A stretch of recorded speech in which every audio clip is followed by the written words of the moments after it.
Hi வாங்க ஜிஹெச்எம் வாங்க.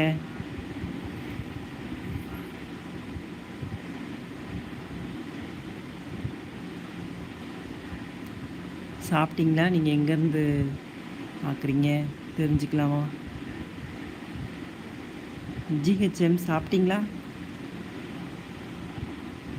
பாண்டிச்சேரியா? வாங்க வாங்க வாங்க. வணக்கம். நீங்கள் என்ன ஒர்க் பண்ணுறீங்க? சாஃப்டா அப்படின்னா?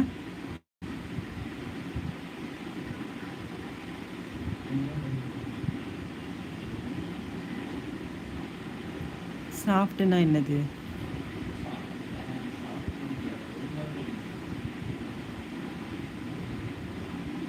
எஸ்ஓஎஃப்டி போட்டால் அதுக்கு சாஃப்ட்டுன்னு தானே அர்த்தம். நான் சாப்பிட்டீங்களான்னு கேட்டேன். நீங்கள் சாஃப்டா ஹார்டான்னு கேட்கல.